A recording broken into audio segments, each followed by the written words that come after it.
On va tout de suite commencer, on a pris un tout petit peu de retard, avec Imperva, les robots malveillants à l'attaque, conseils pour se protéger contre la fraude en ligne. Et on accueille Nicolas Drémont, avant-vente chez Imperva France, et Olivier Tonard, directeur du SOC Amadeus France. Merci messieurs. Oui, oui, ça marche. Oui, donc bonjour à tous, donc Nicolas Drémont. Et pour cette session, je serai accompagné d'Olivier Tonard d'Amadeus, voilà, qui déroulera une deuxième partie dans cette présentation. Je vais vous parler aujourd'hui des problématiques de fraude en ligne. Quelques mots d'abord sur Imperva. Chaque année, en fait, on sort une étude en fait, sur les robots malveillants. D'accord. Donc récemment, on a sorti le report 2022 qui fait une analyse de notre vision, de ce qu'on a pu voir sur notre infrastructure et chez nos différents clients en fait, sur l'année 2021. Avant de démarrer, j'ai un petit quiz pour vous. D'après vous, en fait, quelle est la proportion de trafic humain versus bot en fait, sur Internet ? Est-ce qu'on est à 100% d'humains versus 0 ? Parce qu'aujourd'hui, les bots, en fait, c'est une légende urbaine et c'est juste fait en fait, aux sociétés de cyber pour vendre des solutions. Est-ce qu'on est dans une proportion 20-80 ou on est plus dans du 60-40 ? Est-ce qu'il y a quelqu'un qui a une idée dans la salle ? B ? B, non. C, bravo monsieur. On a un petit cadeau pour vous, on vous donnera à la fin. En effet, ce qu'on peut constater aujourd'hui, c'est que globalement, 40% du trafic en fait, est en fait émis par des systèmes automatisés, d'accord, avec aujourd'hui une proportion très importante de bots qu'on peut appeler malveillants. Donc la notion de bot malveillant, c'est assez large. Ce qu'on va comprendre dans cette dénomination, des bots qui sont là pour piller de l'information, pour faire des attaques ciblées, dans le sens exploiter des failles 0D en masse sur un ensemble de sites, pour faire de la découverte, pour injecter aussi des mauvaises données d'analytique sur des sites, par exemple pour biaiser des campagnes marketing, ou pour essayer de passer des pages d'authentification avec des attaques basées vraiment sur des listes de credentials que potentiellement ils ont récupérées sur le darknet. Donc aujourd'hui, il y a une grosse proportion de bots sur le réseau Internet et notamment des bots malveillants en fait, qui attaquent en continu toutes les industries du marché. Donc, dans la notion de bot, ils ne sont pas tous là pour être les méchants de l'histoire. Bien sûr, ils ont un rôle à jouer à la fois en termes d'indexation des sites, par exemple, pour ceux de Google, pour tout ce qui est scoring SEO, qui est un élément important pour n'importe quelle société aujourd'hui. Et bien sûr, de l'autre côté, on a vraiment les bots méchants. On voit dans la presse régulièrement des attaques, des fuites d'informations, un certain nombre en fait, de fraudes. Et tout ça, en fait, c'est complètement automatisé aujourd'hui et c'est émis par des bots. Et il y a aussi une zone grise, d'accord, de bots en fait, qui, du point de vue, on va dire, juridique, légal, en fait, sont pas du tout illégaux. Un bon exemple, par exemple, c'est la société Infer. Donc c'est une société qui a pignon sur rue et dont le business, en fait, est de faire de l'étude pour des compagnies aériennes sur des nouveaux marchés. Dans le sens, je veux ouvrir, par exemple, un nouveau vol entre Paris et Singapour. J'ai besoin de connaître un petit peu quelles sont les compagnies déjà présentes, est-ce qu'il y a de la place pour moi, quel est le prix moyen des billets, et voir si ça peut être rentable. Donc cette société qui a pignon sur rue et qui a construit son modèle économique autour de cette fourniture de données utilise des bots en masse, d'accord, notamment pour attaquer une société comme Amadeus, où du point de vue vraiment juridique, c'est pas du tout illégal. Par contre, ça pose beaucoup de problèmes, à la fois en termes d'infrastructure, parce que ça sature l'infrastructure, cette masse de bots, et surtout que c'est une société qui a de l'argent. Et donc, elle crée des bots sophistiqués. D'accord ? Elle adapte ses bots aux contre-mesures qu'on peut mettre en place. Et c'est vraiment une course sans fin entre le chat et la souris, où en face, ils s'adaptent parce qu'ils ont besoin de ces informations-là pour construire leur business. Et des gens comme Amadeus, ils doivent lutter contre ça parce que ça impacte leur propre métier. Donc aujourd'hui, cette notion de bot, c'est vraiment large, d'accord, et ce n'est pas uniquement des bots malveillants qui font des attaques connues, des attaques techniques de type injection ou autre, ou du pillage d'informations, mais aussi des bots extrêmement malins, extrêmement sophistiqués, qui sont là aussi pour générer du business d'un autre côté, et qui ont un certain nombre de techniques d'évasion, d'accord, pour justement passer en dessous des contre-mesures. Donc quand on parle de fraude en ligne, il y a vraiment des scénarios typiques, d'accord, de la part des attaquants, dans le sens où s'ils veulent mettre en place vraiment une fraude ciblée, en général, ils ne vont pas attaquer directement le site web ou une page d'authentification ou un système de carte cadeau ou autre. Il va y avoir toute une démarche. Donc on peut, nous, ce qu'on peut constater, c'est qu'il y a une première étape qui va être comment moi, personne malveillante, d'accord, je vais être capable en fait de me créer une base d'utilisateurs valides pour par exemple attaquer une page d'authentification et par ce biais-là accéder à une information plus sensible.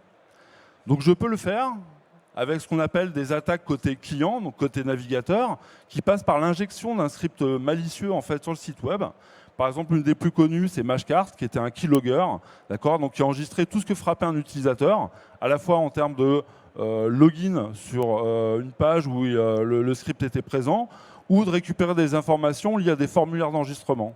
Toutes ces informations-là étaient exfiltrées vers l'extérieur, et ça permettait à l'attaquant d'avoir une base vraiment de login mot de passe valide qui savait en fait utilisable pour son attaque. Donc ce qu'on appelle les attaques côté client, parce que ce script-là, il n'est pas exécuté côté serveur, d'accord ?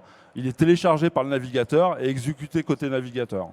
Donc typiquement, une technologie WAF, là-dessus, elle peut éventuellement détecter l'injection du script, mais jamais l'exécution du script. Et donc il y a ce côté un peu aveugle du WAF en termes de protection. Donc cette technique d'exfiltration d'informations, ça leur permet vraiment de créer une base, d'accord, valide et utilisable par la suite. Et ensuite, qu'est-ce qu'ils vont faire ? Ils vont essayer d'attaquer un autre site qui là, dont c'est l'objectif, dont c'est l'objectif en termes d'attaque, et ils vont utiliser des bots en masse, d'accord, pour justement tester tous ces logins mots de passe valides qu'ils ont pu récupérer à droite à gauche et voir s'ils sont fonctionnels sur ce site web-là. Donc bien sûr, ils ne vont pas le faire manuellement. Et d'où cette notion de bot, de système automatisé, qui aujourd'hui est devenu extrêmement sophistiqué. C'est des changements continuels d'IP, essayer de mimer l'action d'un humain en termes de vitesse de frappe au clavier ou de mouvement de la souris, d'essayer d'attaquer à certaines heures de la journée pour être noyé un petit peu dans la masse de pointes de trafic, typiquement d'un site de e-commerce. Il y a toute cette intelligence en fait qui est apportée aux bots, d'accord, pour faire vraiment dérouler ces attaques en masse. Et bien sûr, derrière, quand ils ont validé ces fameux credentials, ils sont capables d'attaquer directement les pages d'authentification, d'accéder à un espace particulier soumis à authentification, et donc nécessairement avec une information beaucoup plus sensible. Donc, comment on peut essayer de lutter contre ça ? Donc, par rapport à ces différents mécanismes, ces différents scénarios d'attaque, on peut mettre en place ce qu'on peut appeler de la protection côté client. Donc, bien sûr, le WAF en tant que tel, Imperva est très connu en fait pour développer des solutions de protection applicative autour du WAF. Mais bien sûr, nous, on a dû s'adapter à ces attaques avancées. Et donc, on a développé un certain nombre de modules autour du WAF en fait pour justement couvrir un peu tous les angles morts, tous les points où le WAF en tant que tel était aveugle. Donc typiquement le Client-Side Protection, on va avoir un moyen en fait de pouvoir automatiquement déjà donner de la visibilité aux équipes sécurité, aux équipes SOC sur comment fonctionne le site web, quels sont les scripts qui sont présents, des scripts complètement légitimes de type Google Analytics ou des scripts permettant tout ce qui est interopérabilité avec les réseaux sociaux. Et parmi ces scripts, il y a peut-être un script que personne ne connaît, même pas côté applicatif ou les gens directement concernés par cela. Et nous, on va l'enrichir d'informations. On va par exemple indiquer que ce script-là fait du transfert de données vers un domaine qui a été créé il y a moins de 3 semaines et que entre guillemets, le registre de ce domaine accepte de la crypto-monnaie. Donc ce n'est pas un mal en soi, mais ça peut apporter un niveau de suspicion supplémentaire. Donc nous, on va apporter de l'information là-dessus. Et derrière, on peut mettre en place du mode bloquant puisque là, on joue vraiment sur un standard du HTTP, qui sont de véhiculer des listes blanches de scripts que le navigateur est autorisé en fait à exécuter via ce qu'on appelle les entêtes Content Security Policy. Donc c'est comme ça que le WAF va aller un petit peu plus loin et va être capable d'interagir directement avec le navigateur. On va bien sûr aussi s'intéresser à cette notion d'attaque par usurpation d'identité. Donc là, c'est vraiment les technologies modernes qui peuvent être vraiment utiles, dans le sens où des modèles d'algorithmes de machine learning et d'intelligence artificielle vont analyser en fait toutes les tentatives de connexion aux pages d'authentification, celles qui ont réussi, celles qui sont en échec. Pourquoi elles sont en échec? Est-ce que c'est par exemple des IP changeantes ou des comportements utilisateurs un petit peu erratiques? Est-ce que le login utilisé est déjà présent par exemple dans une base du Darknet? Donc on va faire tout ce type de comparaison, mais pas que. Parce que si je reprends mon exemple de scénario de fraude en ligne, en général, la personne, le malveillant, le hacker, d'accord, il s'est construit ses propres bases, qu'il n'a pas forcément déjà mis sur le Darknet, dans le but de monétiser cette vente d'informations sensibles, mais va plutôt l'utiliser pour exécuter ses attaques. C'est pour ça qu'on a vraiment un moteur d'analyse comportementale de l'utilisateur, par exemple pour détecter qu'il y a des authentifications réussies pour le même utilisateur les unes à la suite des autres, mais provenant d'AS au niveau BGP différent, d'accord, ou de pays différents, etc. Donc c'est pas forcément malveillant, mais c'est suspicieux, et c'est un élément qu'on peut fournir pour aider les équipes antifraude à détecter des comportements anormaux et des tentatives d'attaque ciblée. Bien sûr, il y a cette notion de bot. Aujourd'hui, le bot, comme j'expliquais un petit peu en introduction et comme le présente en fait notre rapport, c'est devenu quelque chose de très sophistiqué. Surtout si en face, vous avez des structures, que ce soit des structures de type criminel ou qui ont pignon sur rue, mais qui ont des moyens colossaux financiers pour avoir des experts dans ce domaine-là et pouvoir adapter vraiment leur modèle de bot en fait, aux contre-mesures qu'il y a en face. Donc là, bien sûr, le WAF a un moteur anti-bot de base, mais ça peut ne pas être suffisant. C'est pour ça qu'on a, nous, apporté la protection avancée des bots, bien sûr avec des mécanismes modernes de type algorithme de machine learning, par exemple pour détecter automatiquement des pièges d'information.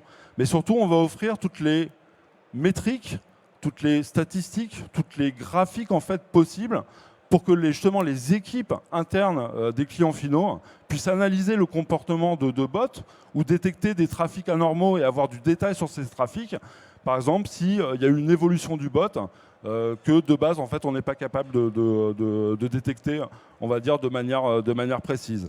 Et par ce biais-là, vraiment, mettre à jour la politique en continu et vraiment avoir une stratégie continue de lutte contre les bots et pas uniquement, en fait, un mode on-off où on a peu de visibilité et au final, à un moment, on se fait déborder. Donc, c'est des choses qu'on a vraiment développées autour de notre WAF, en fait, pour lutter contre ces bots. Un autre petit quiz. Est-ce que quelqu'un sait ce que c'est le skewing? Donc le skewing, c'est un des scénarios, des use cases anti-bot. Est-ce que c'est le prochain sport des JO? Est-ce que c'est l'achat en masse générant une pénurie? Ou est-ce que c'est un système de génération de clics dans le but de biaiser des données d'analytique, de biaiser des campagnes marketing? Est-ce que quelqu'un dans la salle sait ce que c'est le skewing? C'est bravo. On a un petit cadeau pour vous. Donc en effet, c'est peut-être un des scénarios les moins connus des bots, mais c'est quelque chose de très malfaisant en termes de business. D'accord? Vraiment, dans le but, c'est de l'anticoncurrentiel et ça permet de biaiser des campagnes marketing d'un concurrent pour qu'il mette ses efforts sur un produit A alors que le marché veut le produit B. Et ça se développe énormément. Donc bien sûr, les solutions anti-bots sont là pour détecter la fraude et notamment pour gérer les scénarios les plus communs, mais pas que, de pillage d'informations, d'attaques sur les pages de login, d'accord, bien sûr de toute cette masse de bots qui impacte directement l'infrastructure parce que c'est du trafic qui passe sur les liens, qui sont à traiter par l'applicatif, même si elle n'est pas sensible à ces attaques-là, ça peut ralentir l'application et faire une sorte de petit déni de service. Ce qu'on voit aussi de plus en plus, c'est les attaques via les appels API. Le Gartner dit qu'en 2022, ça va être la surface d'attaque la plus importante versus une application web plus classique. Ça fait déjà quelques années que ça a commencé, puisque si vous regardez quelques pièges d'information, par exemple, qu'il y a eu avec Facebook, c'est vraiment via les API. Ou plus récemment, avec Log4j, on a vu beaucoup de tentatives en fait, de passer en fait, le payload de l'attaque via des appels API en fait, chez un certain nombre de clients. Donc voilà, tous les outils qu'on peut apporter en termes de détection et de protection contre la fraude en ligne, ça fait partie d'une suite intégrante dont le cœur en fait est le WAF, sur lequel on a développé un certain nombre de modules vraiment pour être à jour et pour pouvoir lutter contre notamment ces bots de plus en plus sophistiqués qui attaquent nos différents clients. Pour conclure ma partie, juste quelques statistiques. D'accord. On a constaté chez Imperva que quasiment 6% du trafic de bots, donc de bots malveillants, provenait en fait de devices de type mobile. Donc ça, c'est quelque chose qui se développe de plus en plus. C'est qu'en fait, les devices, les mobiles, arrivent à être compromis en fait via des fausses applications ou soit via des plugins en fait, par exemple dans les navigateurs. Les sites de e-commerce qui sont particulièrement touchés, d'accord. Globalement, le bot en tant que tel, c'est quasiment 18% de leur trafic qui sont uniquement des bots pour du piège d'information, pour attaquer des pages d'authentification, etc. Donc c'est un volume d'informations très important. Et c'est encore pire dans le secteur du travel, du voyage, d'accord, où là, on a fait une étude sur une cinquantaine en fait, de compagnies aériennes et plus de 50% de leur trafic en fait, était du bot. D'accord. Et quand vous voyez un petit peu l'analyse qu'on a pu faire sur 2021, en fait, des bots dits sophistiqués, donc les plus virulents et les plus compliqués en fait, à gérer, l'industrie du voyage est vraiment à la pointe et quasiment tous les bots qui les ciblent en fait, sont des bots qui ont été développés, adaptés vraiment pour en fait, pouvoir les attaquer. Donc c'est ma petite transition avec Olivier Tonard, donc, qui est directeur du SOC chez Amadeus et qui a vraiment mis une stratégie en place en interne en fait, pour lutter contre cette problématique-là. Il va vous en parler beaucoup mieux que moi. Merci Nicolas, ça marche, oui. Bonjour à tous, en effet, donc je vais vous partager un petit peu notre expérience. Slide. Donc on utilise la solution Imperva depuis déjà plusieurs années. Et en fait, le problème des robots, c'est un problème qu'on connaît bien, parce qu'on a commencé à se battre contre tous ces robots depuis 2015. Donc on a même créé donc, une équipe dédiée au sein de notre SOC, qui s'appelle donc le Bot Fight Club. Alors, comme Nicolas a déjà expliqué, donc les robots malveillants sont extrêmement présents dans le domaine travel. Pour nous, le problème principal, c'est plutôt le scrapping, donc c'est plutôt la fuite ou disons le vol de certaines données. Donc c'est surtout le vol des données tarifaires sur les compagnies aériennes, par exemple. Mais sachant qu'on voit de plus en plus d'autres scénarios tels que de l'ATO ou même des attaques de bots brute force. Dans notre secteur, ce qu'on remarque, c'est que les bots sont très sophistiqués, donc plus de 80%, et que les API, effectivement, comme Nicolas l'a dit, sont de plus en plus visés. Alors, je vais vous parler de quelques challenges auxquels on a dû faire face ces derniers temps, et pourquoi on a dû se tourner vers des solutions de plus en plus sophistiquées.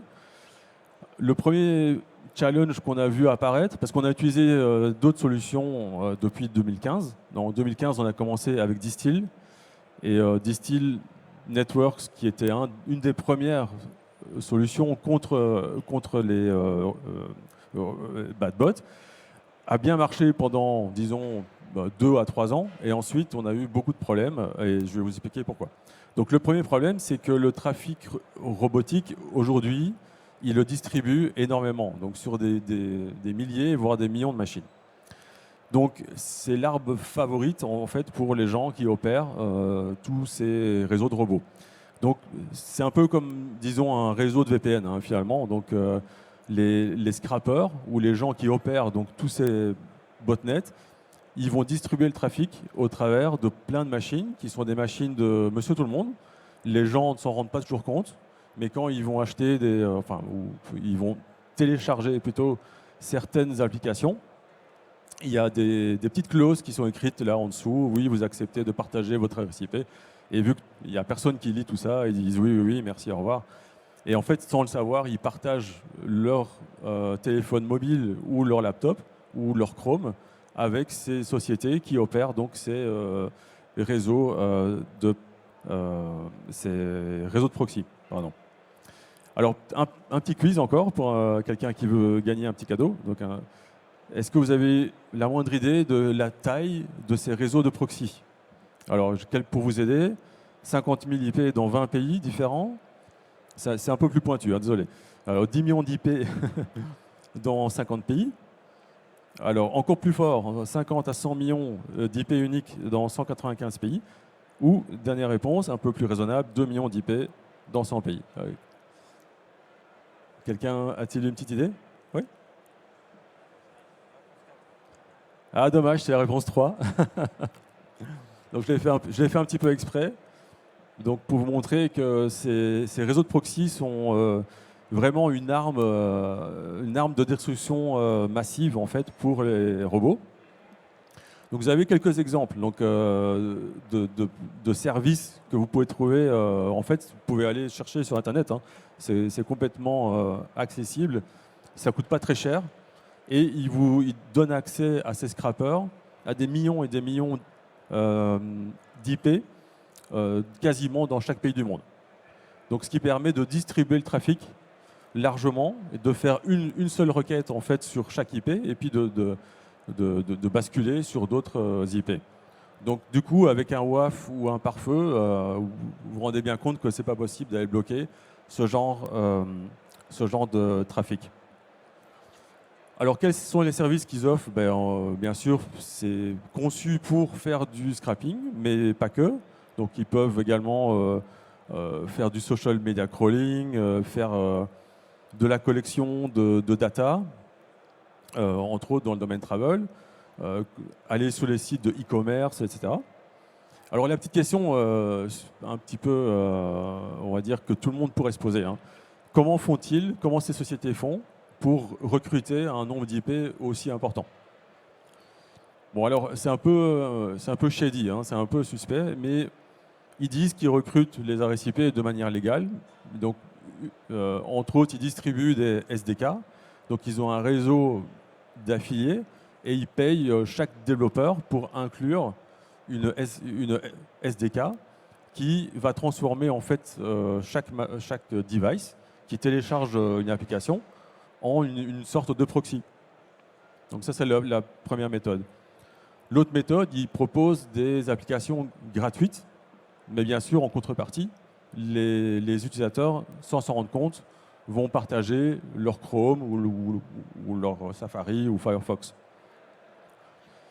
Et enfin, il y a des papiers qui ont démontré qu'une autre technique, c'est bien sûr de compromettre certaines machines, parce que quand on a des routeurs microtiques ou des box ADSL qui font partie de ces réseaux de proxy, on peut se demander de manière légitime comment ces routeurs ont fait pour accepter les clauses ou les termes et les conditions de leur service.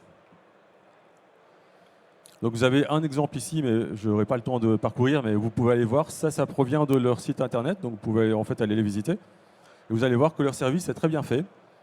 Ça offre vraiment tous les outils. C'est vraiment une plateforme qui est très très complète, avec toutes sortes de services supplémentaires pour faciliter la vie de nos amis scrappers.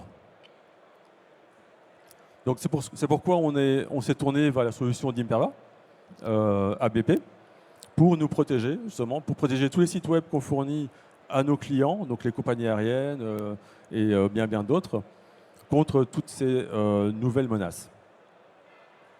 Donc on a créé en fait ce qu'on appelle un bot Fight Club. Parce que avoir une bonne solution, c'est une chose, mais même avec une Ferrari ou une Formule 1, si vous n'avez pas le bon pilote, finalement, ça ne sert à rien. Donc grâce à cette solution, on protège tous nos clients, entre autres les compagnies aériennes, Alors le 70 est même un petit peu en dessous de la réalité. Actuellement, on est plutôt à une centaine d'airlines qu'on protège, plus de 300 sites web. En tout, on a beaucoup plus de sites, on a plus de 1200 sites, si on rajoute les agences de voyage, les hôtels, etc. Notre équipe, c'est 6 personnes dédiées. Ce qui n'est pas énorme vu le nombre de sites web et vu le nombre de clients que l'on est capable de protéger. En moyenne, vous voyez le nombre d'attaques de bots qu'on bloque chaque mois, donc 150 millions, donc ce qui est quand même considérable. Et le temps, donc 28 minutes, ce qui est assez rapide en fait. Ce qu'on voit, c'est que en fait, les bots, dès qu'on les bloque, 2-3 jours plus tard, ou parfois beaucoup plus vite, parfois c'est même en 1 heure ou 2, forcément ils reviennent. Parce que les gens qui sont derrière, ils ont leur propre business qui doit faire tourner. Et donc grâce à ça, grâce à la solution, notre équipe a vraiment la main sur tous les indicateurs techniques qui leur permettent d'isoler rapidement une nouvelle attaque et de faire ce qu'il faut pour pouvoir bloquer. Donc 28 minutes pour le temps de détection et le temps de réponse, qui est quand même plutôt très très bien. Et en moyenne, on a amélioré le look to book, donc le ratio entre le trafic qu'on voit sur les sites web et le nombre de réservations de 62%, donc ce qui est énorme. Donc sinon, ça représenterait une surcharge sur nos sites internet et du coup sur le back-end également, qui processe un grand nombre de calculs, qui représente un coût évidemment énorme. Tout ça pour faire tourner finalement le business de quelqu'un d'autre. Donc, grâce à cette solution, nous, ce qu'on a vu en testant et en comparant avec d'autres solutions, c'est qu'elle est plus sécurisée. Elle a une meilleure efficacité au niveau robotique, au niveau de l'identification donc de tous ces robots. Le coverage, ça c'est important. Donc, dès qu'on protège un site internet, il faut bien s'assurer de protéger tous les points d'entrée. Donc pas que le site web principal, mais l'API, si c'est une single page app par exemple. S'il y a des API qui sont liés, il faut les protéger, sinon les gars ils sont très très forts. Hein. Ceux qui opèrent tous ces botnets, ils sont extrêmement forts et ils vont très vite voir que dès qu'ils ont passé la porte d'entrée principale, ils peuvent viser une API par exemple, ou voire même une application mobile. Et enfin, ce qu'on aime bien dans la solution, c'est qu'elle est agile, donc dans le sens que notre équipe a vraiment la main sur tous les contrôles, contrairement à d'autres solutions où c'est plutôt une black box. Ici, c'est vraiment une solution technique qui peut être opérée par nos propres experts. Et ce qui est pour nous plus intéressant parce que c'est nos experts qui comprennent mieux le fonctionnement de chaque site web, comment il a été construit, l'application métier finalement. Donc voilà, donc en conclusion, est-ce que c'est terminé? Certainement pas. Donc au quotidien, notre équipe doit encore se battre contre tous ces robots parce que de l'autre côté, ils investissent énormément. Donc on voit beaucoup de randomization. Donc ils essayent de randomiser au maximum tous les indicateurs au niveau navigateur. Ils utilisent déjà ils utilisent Chrome, hein, comme en fait tout le monde, sauf qu'ils l'automatisent. Et en faisant ça, ils ont la main sur le browser et sont capables de randomiser donc, tous ces indicateurs pour rendre toutes ces protections contre les robots obsolètes. Donc c'est pour ça que en fait, le travail n'est jamais terminé. Et l'autre challenge, c'est les CAPTCHA farms. Donc on pourrait se dire, mais on n'a qu'à mettre un CAPTCHA et puis voilà, terminé. En fait, les robots, ils seront bloqués. Eh bien, en fait, pas du tout. Parce qu'aujourd'hui, les CAPTCHA, ils dérangent plus les humains que les robots. Parce que les robots sont capables de les résoudre très très rapidement. Et pour faire ça, même les CAPTCHA les plus sophistiqués, ils font usage de ce qu'on appelle des CAPTCHA farms. Donc c'est des fermes d'humains, souvent dans des pays comme l'Inde ou la Malaisie, des pays où finalement ça coûte ça coûte pas très cher d'aller recruter des centaines ou des milliers de personnes qui passent leur temps à aller cliquer sur un CAPTCHA. Donc du coup, on travaille beaucoup avec Imperva en tant que design partner pour essayer d'identifier un peu le next step. Donc, quelles sont les autres réponses qu'on pourrait apporter face à ces robots qui sont de plus en plus forts, quoi. Voilà, donc j'espère qu'on n'est pas trop en retard. Il y a le numéro du stand. Voilà, si vous voulez plus d'informations, n'hésitez pas. Allô? Tout à fait. Hein. On n'a pas trop le temps pour les questions-réponses, là, dû au petit problème technique de démarrage. J'en suis vraiment désolé.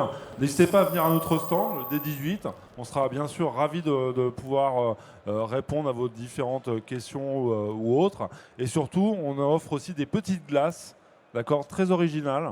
Donc venez nous voir, elles sont très bonnes. Merci à tous. Merci messieurs. Donc stand D18 si vous avez des questions. Et on va tout de suite passer à la session suivante d'Arctrace. Merci encore.